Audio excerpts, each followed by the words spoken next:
11번째 전략, 싸우지 말아야 할 때를 파악하라. 작전상 후퇴의 방법 발표를 진행하겠습니다. 1930년대 초 중국, 장제스가 이끄는 국민당과 치열한 내전을 벌이던 마오쩌둥은 내전 발발 당시 전력에서 훨씬 열세였지만 게릴라 전술을 통해 국민당을 잇따라 격파하며 공세를 이끌었습니다. 그러나 이후 그의 게릴라 전투 방식과 농민혁명 등에 반대하는 반대파, 일명 28인 볼셰비키로 불리우는 지식인층에 의해 정치력과 군사력을 상실했고 1934년 중국 후난성의 한 농가의 가택연금까지 당하게 됩니다. 같은 시기 장제스가 이끄는 국민당은 공산당을 전멸시키기 위해 새로운 군사계획을 수립하였고 이번에야말로 압도적인 당원수를 등에 업고 서서히 공산당을 조여오고 있었습니다.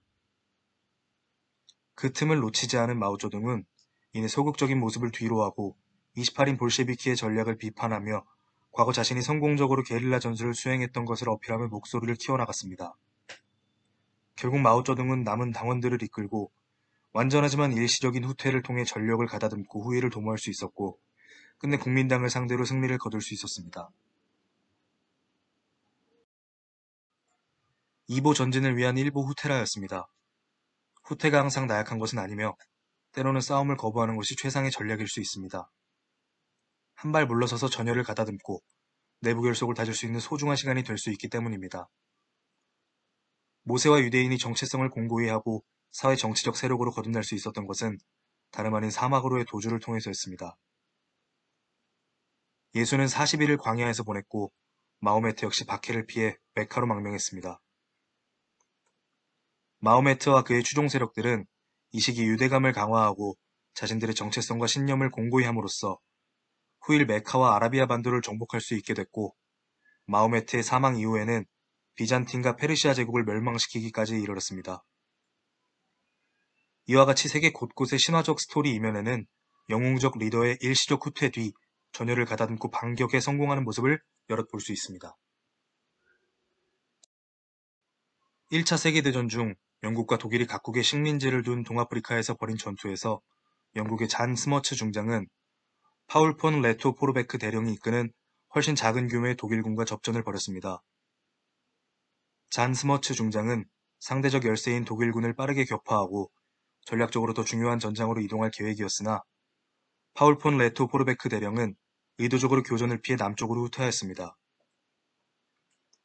스머츠 중장은 호기롭게 이를 쫓아 들어갔지만 어느새 영국군의 보급선은 수백 킬로미터에 걸쳐 늘어지게 되었고 오랜 추격전에 지치고 사기가 떨어진 영국군은 독일군의 소규모 공격에 고전하다가 끝내는 밀림에 갇혀 기아와 질병에까지 점령당하며 처절하게 패배하게 되었습니다.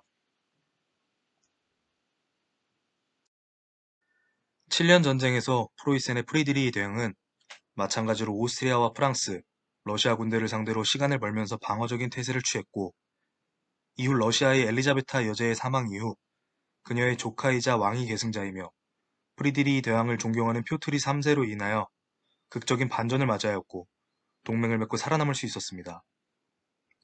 이처럼 때로는 후퇴와 방어가 최선의 공격 전략이 되기도 한다는 점을 배웠습니다. 현명한 전략가는 때로는 후퇴할 줄도 알아야 합니다.